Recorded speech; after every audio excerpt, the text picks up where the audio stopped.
Welcome to Bloomberg Technology. I'm Emily Chang. Sheltering in place in San Francisco, stocks climb as the president maps a plan to reopen the economy, telling governors, though, that it's their choice and he won't force them to open any earlier than they are comfortable with. We're going to take you live to the White House daily briefing when that begins. This as we have received the guidelines that the president plans to lay out today. I want to bring in our White House reporter, Josh Wingrove, who has seen these guidelines. Josh, walk us through what we know about the president's plan. You know, we started the week with the president saying he has absolute authority. This plan essentially punts that authority and really gives governors wide leeway to make their own choices. It sets out 3 phases, and the way we read it, we'll have more clarity in about an hour or so, is you can jump into phase 1 immediately if you've met certain conditions, and the governors, as I said, have a lot of leeway to determine whether their own states have met that. And so the long and short of it is, under this plan, Trump is essentially recommending up to governors that if they don't see outbreaks or if they meet certain conditions subject to essentially their own interpretation of those conditions, you can get back to normal within around 4 weeks. So obviously this will raise questions about the risk of a second wave coming and, whether the U.S. has the testing capacity to spot things that might break out as people start to return to normal. Now, the president had a call with senators and governors today. What do we know about that phone call?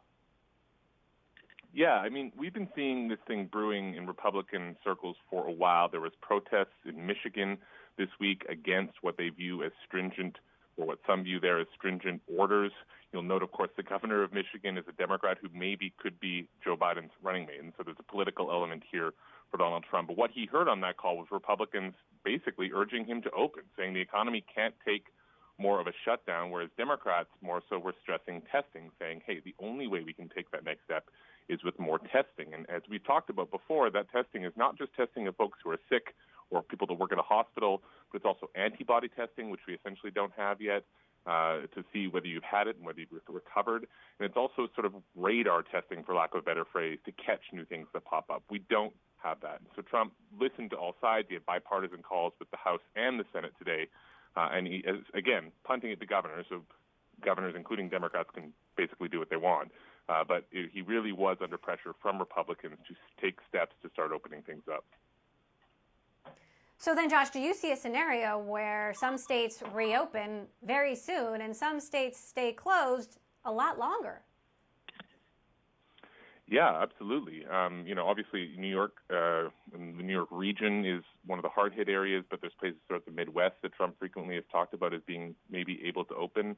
The problem we have there, of course, is that if outbreaks hit those regions, we might take a while to spot them. And as we've seen, these curves can be weeks long. So by the time the signs are overly evident, the thing is already pretty much spread more widely than you'd want. And so that is the risk. But yes, I think we will see, of course, in an election year, a divide emerge between Republican governors who seem to be more eager to open things up on balance, although not unanimously, and on the flip side, Democrat governors who tend to be in some of the bigger regions that are most hard hit, pumping the brakes a little bit. But as I say, we started this week with Trump saying absolute power. This really puts it on governors and companies, I should say, who are going to have to come up with their own protocols for taking people's temperature, checking the health of their employees, that kind of thing. There are not a lot of clear answers if you're a business owner looking at this document for what the president and the administration think you should do. So let's talk about, if you're a business owner, the battle for small business funding has spilled into this blame game between President Trump and Nancy Pelosi. Trump now blaming the House Speaker for deaths. Walk us through the sort of tit for tat here. Yeah, I mean, you're there in San Francisco, so you have a good view, I guess, of it. So Pelosi, of course, is from San Francisco. She was there in late February and did an event encouraging people not to avoid shopping and eating in Chinatown in San Francisco. This was about 3 weeks before San Francisco did what was the first major shutdown. The Bay Area had the U.S.'s first major municipal shutdown order. And Trump attacked Pelosi today for saying that she is responsible for deaths because of that. Now, there are several problems with his tweet. Number one, he accused her of tweeting and deleting that video. There's no evidence that she did whatsoever. Number two, again, it was 3 weeks before that shutdown order. Number three, San Francisco, the city itself only has, I think, 17 deaths. It's not one of the hotspots, so you could argue it actually has been one of the better case studies in how to respond to this thing. And then number four, Trump himself a day later was in India telling the press that all the people that had been sick with the virus were getting better and generally minimizing it. So we've seen him try to push blame, of course, onto China, of course, onto WHO. Now today it was the speaker. And remember, they're feuding over that small business money, and the money ran out today for that fund. No sign of a deal yet. Republicans are really pinning that at the feet of Democrats, who are in turn pushing for money also for places like states and hospitals and cities because they're feeling a financial pinch as well as small businesses. All right, Josh Wingrove for us in Washington. We're standing by for that briefing to start at the White House, where we are expecting the president to lay out all of these plans. Josh, thank you so much for that update. Meantime, we're getting headlines rolling in now about Uber. Uber withdrawing its guidance for gross bookings for the year of 2020. Of course, we know Uber has been particularly hard hit by this crisis. Folks, of course, not riding, folks not wanting to drive. So Uber now extending its, withdrawing its financial guidance for the year. We're going to continue to dig into these headlines. Uber saying to help investors assess the impact of COVID-19 on our financial position, and in accordance with recent SEC staff guidance, we intend to exclude the impact of certain COVID-specific expenses from what they do ultimately report. We're going to continue to follow that. Coming up, we're also going to talk about Google. Of course, we told you yesterday that Google is slowing hiring now through the end of the year. We're going to talk with the guy who ran Google's HR operations for a decade. We'll be right back with that coming up. This is Bloomberg.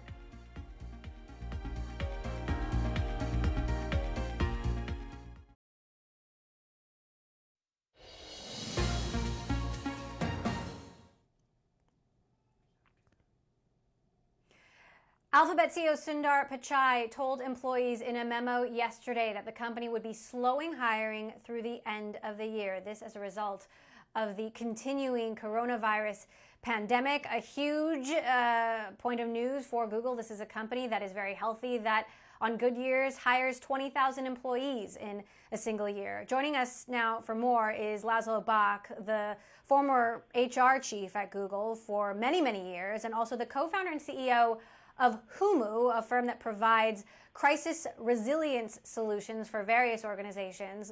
Laszlo, good to have you on the show. Really appreciate you joining us. It's obviously a tough time for companies now. You talk to a lot of companies, you talk to a lot of CEOs.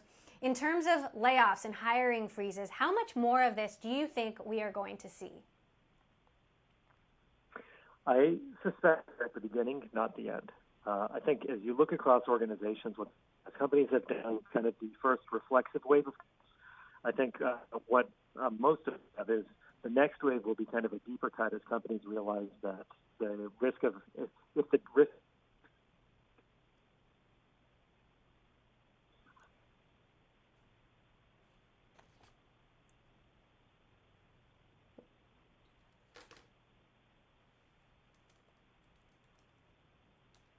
Emily, I'm sorry, are you there? I can't hear you. Hey, Laz, can you hear me? I can now, yeah. So let's just go back a little bit. You believe there's going to be more of this. How much more? Well, but and I'm far from an economist, but what appears to be the case is companies are taking one of three strategies. One is a defensive one where they're cutting quite a bit up front, and to be determined whether that's enough. There's some that are kind of going on offense. So you read about Facebook, for example, increasing hiring in the face of a downturn, which I think, if you can afford to, is strategically clever. And then some companies in the middle that are kind of trimming the fat and preparing for a long haul. I worry, listening to epidemiologists, that there may be a second wave or more to come. It's also hard to re-employ the millions of people who've come out of work. And so, my hope is that companies move quickly to find roles for them, but in the past, companies have been slow to do so. So I worry the downturn may be longer than folks expect. So for a company as healthy as Google that hires as many people as Google does, how big a deal is it that Google is instituting basically a hiring freeze? So I'm not close to what's happening at Google these days. But hiring, when I was at Google, always had ebbs and flows. So I don't, from the outside, it doesn't look like that big a deal. I think, companies like Google kind of fall in the category of when times are good, they kind of, hire a lot, they spend a lot. And when times are bad, whether out of panic or deliberate thoughtfulness, they kind of take the opportunity to slow things down. And as they say, a crisis is also an opportunity. And so I think you'll probably see more companies being thoughtful about that going forward. So did this ever happen during your time at Google, for example, during the financial crisis? In 2008, we absolutely slowed down hiring quite a bit, and in fact did layoffs when I was at the company. And it's not the kind of thing you think of when you think of Google is layoffs, but absolutely something that was done. And it brought a lot of discipline, I think, to kind of hiring growth for the subsequent years. It's something actually in my day job now we see a lot of companies really grappling with how much should they cut, how much is too much, and more importantly, how do you make sure when you do reductions, you do it in sort of a compassionate way such that you not only care for the people who are leaving, but for the people who are staying, how do you let them know they're not next and that they should stay focused on doing the right thing for customers rather than getting their resumes polished? So on that note, Microsoft announced basically a similar thing that Google has, and as you say, we're going to see more of this. How do companies do this the right way? We spoke to an investor earlier this week who said if you're going to do layoffs, do it all at once so it's not death by 1,000 cuts. But it's also kind of impossible to predict the way this is going. I mean, today the president is talking about reopening the economy, and you've got others out there who think we should be closed through the summer. Yeah, the sort of ideal way, the most humane way to do reductions is you actually cut a little deeper than you think you need to. And it's precisely because, as your other guest said, you don't want to have to go back and do it again and again and again. The worst thing you can do to human beings is to make them suffer in constant fear that they're going to lose their livelihood. So as painful as it is, you sort of want to cut, an inch deeper than you're comfortable doing when you make reductions. And as a leader, as a manager, the way you sleep at night when you do that is you need to be as generous as you possibly can. So, for example, Carta is a startup that does basically capitalization table management for startups and other companies. And their CEO just put out a blog post about reductions they made. But he made a point of saying, we're going to cover benefits for a longer period. We're going to cover severance for a longer period. You try to do that to the extent you're capable. If you're in retail, if you're in hospitality, you don't have the same reserves as a technology company. But you should cut a little deeper than you think you should, and you should be more generous than you think you can afford. You've had layoffs, as I understand it, at Humu as well. Are there any learnings that you can share from that with other CEOs and quite honestly, folks, the rank and file who are, they're the ones that are most affected by these decisions? Oh, absolutely. I think the same general lesson holds, and we tried to hold to that principle. So, we're fortunate that our business is fundamentally sound. But as a venture-backed startup, you're always making trade-offs around, what's your burn rate? How much runway do you have? How quickly will customers and new customers come on board? We've been fortunate to actually sign, 2 substantial customers in just the last 2 weeks. So things are kind of going well on that front. But you want to ensure, and the responsible thing for the business, and in fact, even for the employees who leave, who are still shareholders, is you want to ensure that the business is going to endure. And so in our case, we did a number of unconventional things. So, for example, I reached out to, CEOs and CHROs at other technology companies, sort of the largest 5 companies, and said, we've got these amazing people. Can you find a home for them? And some of these companies have been terrific and said, yeah, I'll set up a dedicated team. Let's find homes for all these fantastic people. And within 2 days, we had 3 of the people with job offers. So that's the kind of thing you want to do. You want to go above and beyond. And for the people who are impacted, you're doing something terrible to them. You can't make that go away, but you should ethically do everything you can to nevertheless help them land in a good spot.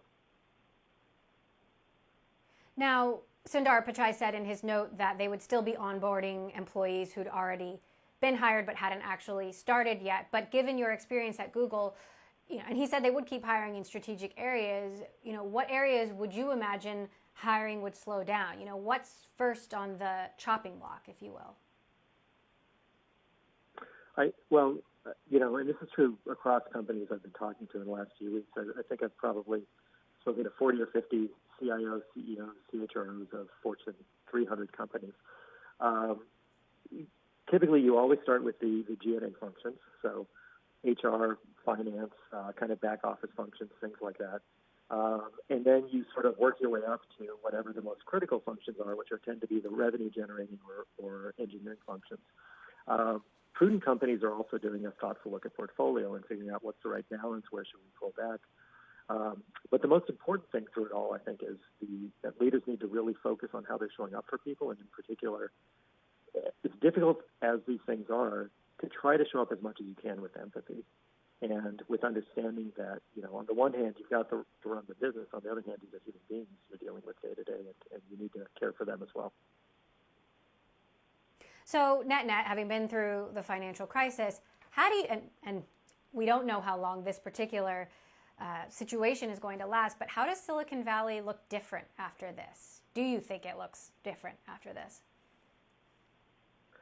I think a few things probably change in Silicon Valley. I think startup investment is going to be much tighter.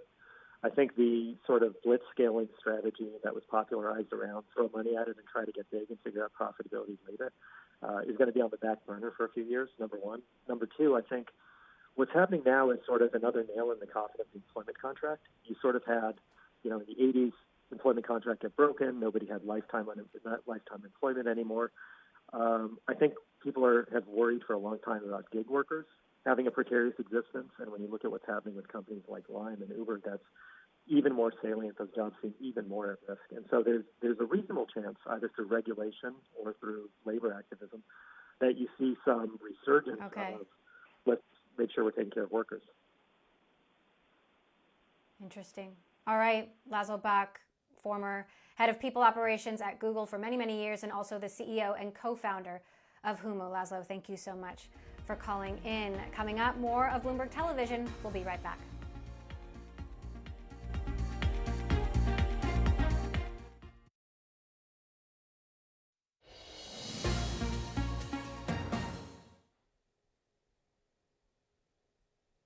The airline industry has been rocked by COVID-19, and aircraft manufacturers are feeling the effects. Boeing shares skyrocketed after they announced that they will resume production of commercial airplanes in the Puget Sound. Meantime, we spoke to the CEO of Airbus earlier today about how the crisis is affecting them. We have to face a very unprecedented situation, and we're facing that reality now. The situation of the airlines, our customers, is a very difficult one. Most of them have their planes to a large extent on the ground. That's unprecedented to have this at a global scale, and therefore we have to adapt. We have challenges as well on the supply chain. So we are recombining all our data points to basically move forward. And what we've done last week was to define a new production rate, a new production planning by plane, to be able to give the right direction to our partners, to our suppliers, and adapt to the change in the demand. Our customers are in a new situation. We have to adapt to that new situation too. What are you hearing from your customers? So United over in the United States a little bit earlier on, saying that demand for travel is essentially zero. What are you hearing from other carriers? Well, there's a very large diversity of situation around the world. The situation is not the same country by country, region by region, and also airline by airline. So what we are doing actually is to speak very proactively to our customers individually to find solutions one by one to their concerns. And actually, the situation is today what it is. You mentioned the situation of United. We have a similar situation with other airlines, but it's a very complex situation. It's a lot of work for all of us to adapt and find the right way forward. There's still a lot of uncertainty on when airlines will be back to service, when we will be back to normal, and what will be the shape of the recovery. So that's what we're working on at the moment. What do you think of the state aid that has been given to certain carriers, Guillaume?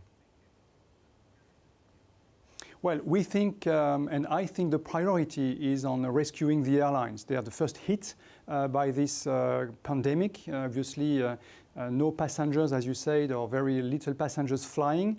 And the priority, in my perspective, is to support the airlines going through this very difficult situation. And supporting the airline is also the best way to support the whole supply chain. So we're looking very much at our customers, the airlines, but as well the rest of the supply chain to keep it alive in a very unprecedented period of challenges, so we can keep moving forward and recovering when the times will be better. It looks like Boeing, your competitor, is going to ask Washington at some point for some form of state aid. Do you have similar plans? Do you expect Airbus to have to ask the French government or European governments for assistance? We're asking for support, as I said before, to the airlines, to the suppliers. We're asking for support in different forms, but not in capital from the government. Okay. That's good to hear. Just in terms of how you see this story developing, how much visibility do you actually have at the moment? I would imagine very, very little. So Cowen, the investment bank, it was out with a report over the last couple of days saying that it sees aircraft deliveries down 40 to 50% over the next 4 to 5 years. Is that what the future looks like to you, or do you think that the shock is going to be shorter and sharper? Well, I don't have a crystal ball, and we are all trying to assess, as I said, the depth and the duration of the crisis. We think there will be a large difference between the wide bodies and the narrow bodies, the single-aisle family. The latter will probably recover much faster. What we see for this year is probably something like minus 30, minus 40% in terms of aircraft delivery, at least that the today's understanding of the situation, but it's still very dynamic. We've seen the recovery in terms of passengers flying behind us in China already. So China is very interesting because it's a place where we can try to assess what will happen for the rest of the world. But I think the figure of 40 to 50% over the next 4 to 5 years, in my view, looks quite pessimistic. Guillaume Faury there, the CEO of Airbus. Coming up, Accenture and its partners are trying to find new work for the unemployed. We'll be speaking with CEO Julie Sweet next. This is Bloomberg.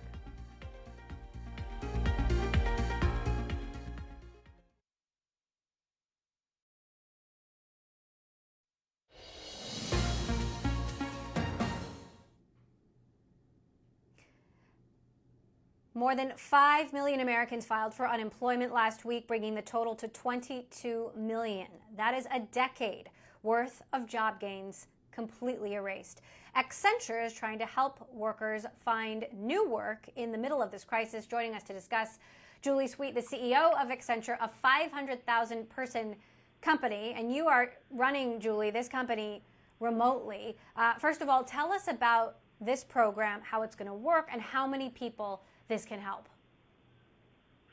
Great. Well, thanks, Emily. I appreciate it. We're really excited to launch this program. It's a B2B program, meaning it is intended to connect companies that have had to lay off or furlough their employees with companies that are hiring. It is global, although it's initially launched in the U.S., where you have companies like Walmart who are hiring 150,000 associates, and they are on the platform. And then you have other companies who've had to lay off and furlough. And the intention is to all the companies who are laying off and furloughing really are committed to helping their employees find jobs, and the companies that are hiring are doing essential services. So this allows you to connect by location and skill set and put people back to work, and it will be a global platform, not just the U.S. So have you gotten feedback from companies that have been using this already? Well, we launched it on Tuesday. The idea was created 14 business days ago. The initial feedback, so we started with several leading companies with about 250 more to be onboarded over the next week. The initial feedback is that it's very easy to use, and we expect that next week we'll actually have people moving from being onboarded to the platform to connecting with jobs. So we're quite excited that we did a lot of briefings before we launched it, and people felt like it was what they needed. Meantime, as I mentioned earlier, you've got 500,000 people who work for you. You're running your business from home. What's that been like? How do you navigate it? This as companies are grappling with layoffs and hiring freezes, and people are really scared about their future financial security. I think there's a couple of really important things at this point, and the first is transparency. And so, we've been, very focused on being very transparent about our people, about where we are, about what we're doing to stay close to our clients and help their needs. And I think transparency at this time, because people are scared. The other thing we're very focused on is what we call sustaining our people. So we are a company that already was used to working remotely, but of course it's a very different situation where you have to work remotely and your clients are remote and you have all this worry about health and your family. And so we have a very concerted effort to really sustain our people through wellness, through connections, because it's not enough to simply say, look, it's important to continue to run the business. You have to recognize the stress your people are under. Are you laying off anyone, or do you anticipate having to lay off anyone, and how are you making these decisions? We're not doing any, at this point, we're not doing any extraordinary layoffs with respect to the coronavirus. We make the decisions like any other company would make the decisions. We first are focusing on driving our business and continuing to create jobs. We have we have slowed down our hiring. So we hire a lot of people every year. As we announced when we went into this, we were growing quite steadily. So our first step was to delay hiring other than critical skills that we needed to continue to do so. What we're seeing in this current environment is there's a lot of demand for our services with respect to helping put people to work remotely. We're the largest user of Teams, Microsoft Teams, in the world, and we've had a lot of demand teaming with Microsoft to help get companies up and running. We had one company, we went from 0 to 25,000 people on Teams in a week. We're also seeing a lot of demand for security as companies have had to go remote. We have one of the largest security businesses globally. So we've been helping a lot of companies focus on how to make sure that their people working remotely have the right security. All right, Julie Sweet, thank you for sharing your story with us, Julie, and how you're thinking about all this with this new program to help the unemployed. Julie Sweet, the CEO of Accenture. Coming up, I sat down with the CEO of Holy Name, of course. Coming up, I sat down with the CEO of Holy Name Medical Center in New Jersey, a place that has cared for hundreds of patients who are suffering from the coronavirus, employing innovative technologies to help these people. We're going to have that interview for you coming up next. This is Bloomberg.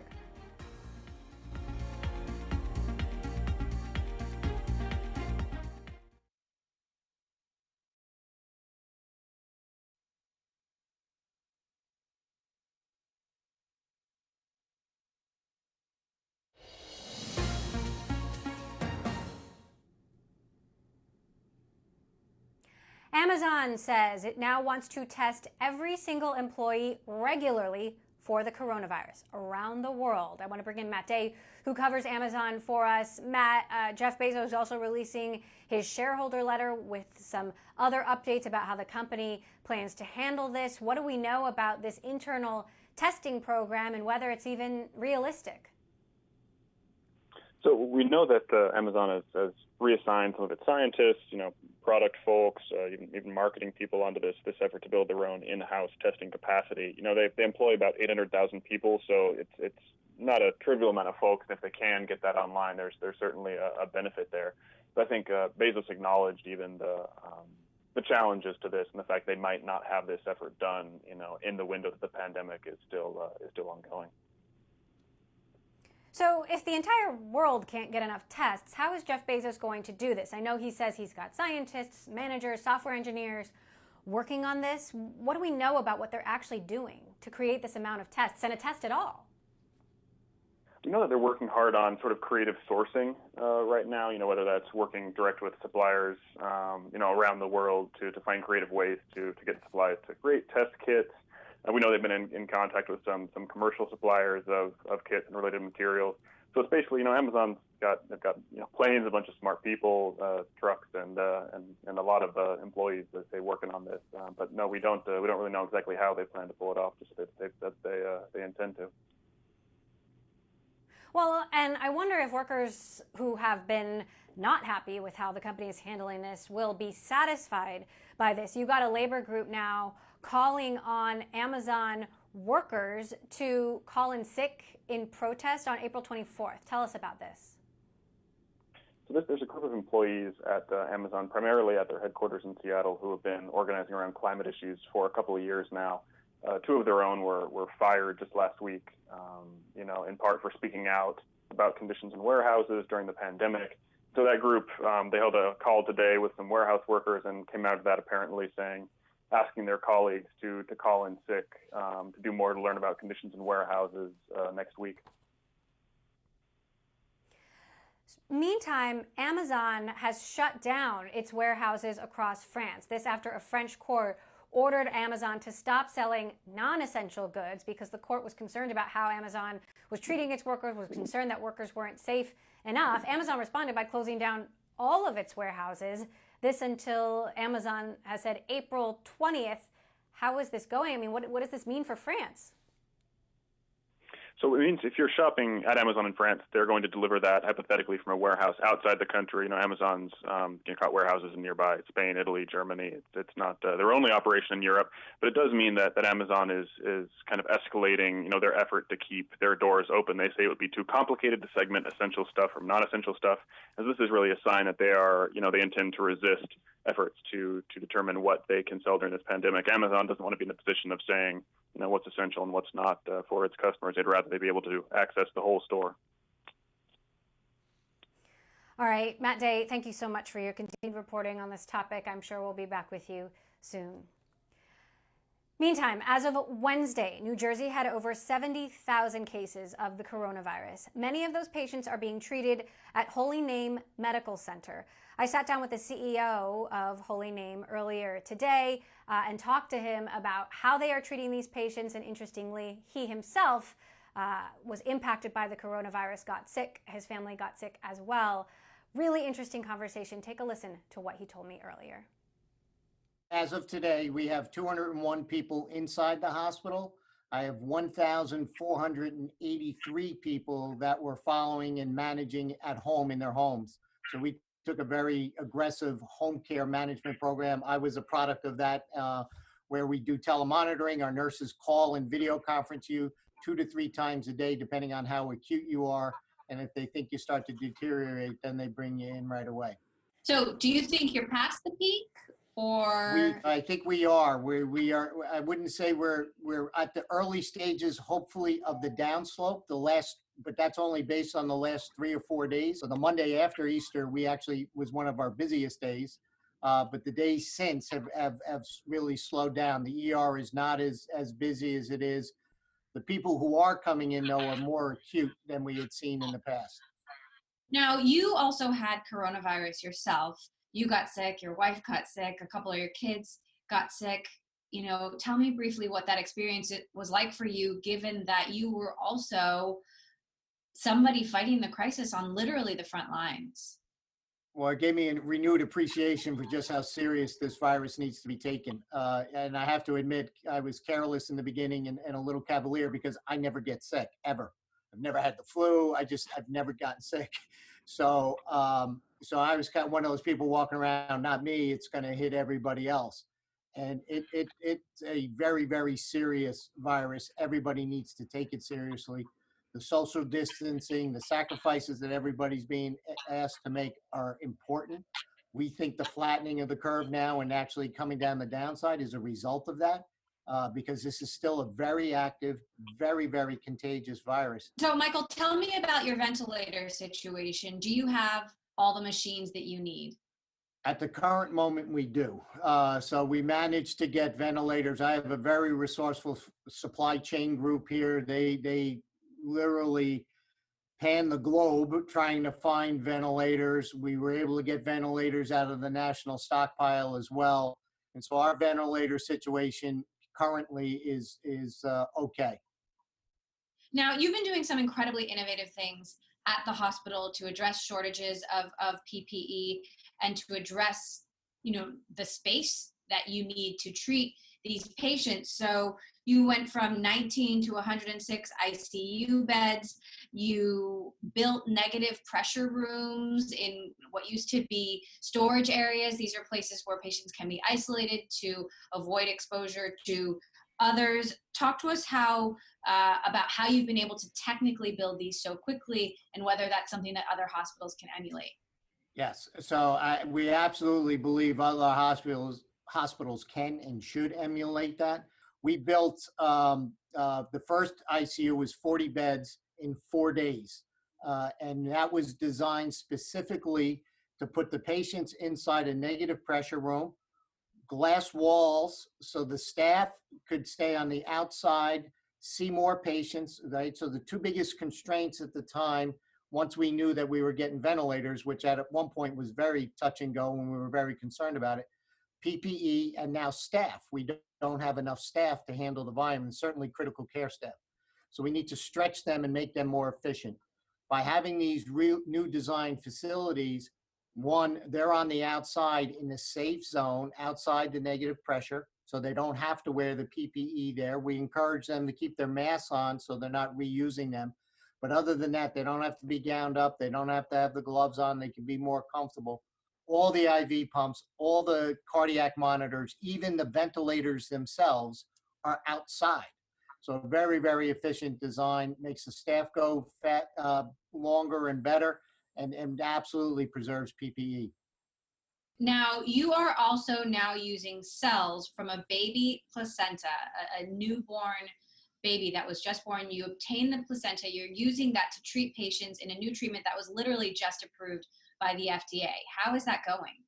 So far, the one patient who received the stem cells, it's not stem cells, but the placenta cells, is responding very positively. We're optimistic. He's had a couple of close calls. He actually extubated himself, which is great because he's been on a ventilator for 23 days. But he did it in the middle of the night, and it was on a lighter staff, and so they were concerned, and they re-intubated him right away. So we're hoping to get him extubated in the next couple of days. It's always touch and go. But you think it's a technology that could be more widely used? Yes, I think we have a whole myriad of robust clinical trials going on here with IL-6 interleukin-6 blockers as well. These drugs are come out of the cancer space and other areas to help reduce the inflammatory response. Now, this is such a lonely disease, and you've been using technology as well to help patients communicate with their loved ones. Samsung has been helping with some of this technology. Yes. What have they done? So they have donated tablets to us to use so that our nurses, mostly our palliative care staff, can go around relieving the normal staff from these extra duties. They will dial in families. They will have them FaceTime or communicate with their family members on as often as we can. And that has proven to be very, very positive and very uplifting. We're very grateful for that, for those donations and that support. Now, you're on the front lines. Folks are already talking about, the president's talking about reopening plans. We're still months away from a vaccine, even for healthcare workers. Do you have an opinion about how and when this country reopens and whether or not we're ready? If we have this virus spike again, it's going to be a real problem. And again, it's a very active virus. It is not followed typical viral patterns where it's seasonal or is the daylight hours and there's more UV light outside, killing it off or minimizing its effectiveness. There's no evidence of that just yet. So we're still very much learning about this. It warrants a very cautious, slow, methodical reintroduction. You can't just flip a switch and say we're all back to normal. And I know people are at wit's end with the social distancing and the self-quarantining and the self-isolation, but we're already in this, 3/4 of the mile. We might as well finish the last quarter to make sure we are as safe as we can, and that to minimize the impact. No matter what, the virus is out there, it is in the community. And until we have a vaccine and we have a targeted therapeutic treatment, which we don't have, everything is experimental right now, we're worried about it, right? And so we have to balance all of that. I know we got to get the economy going again. There's too many people out there, but it has to be very guarded. So I would encourage as much use of the technology like we're doing now. People have become much more comfortable with this. So masks and proper hygiene with regular hand washing, still an absolute must, because you have to assume anybody you come in contact with is a potential positive. Michael Marin there, the CEO of Holy Name Medical Center, he also told me they're going to hold on to those temporary hospital beds that they've set up in case there is a resurgence of the virus later this year, if indeed they have passed the current peak. Coming up, we're going to be talking about Facebook's Libre, their cryptocurrency project that has had a lot of controversy. Facebook still responding to criticism from lawmakers and the like about this. We're going to get an update on that from our own Kurt Wagner. This is Bloomberg.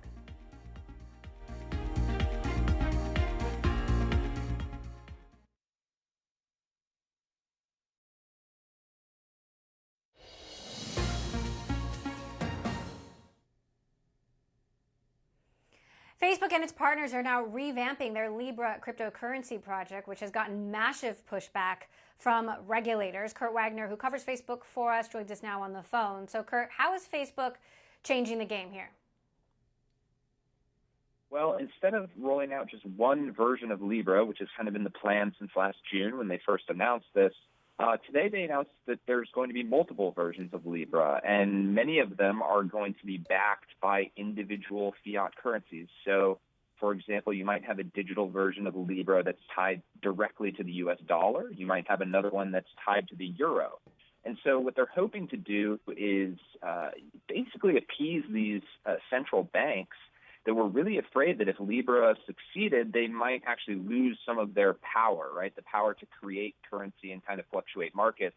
That's what they're able to do. And if there was a currency out there that they didn't control, that would obviously be a problem for them. So this is a way for Facebook to try and kind of meet them at a place where they're more comfortable.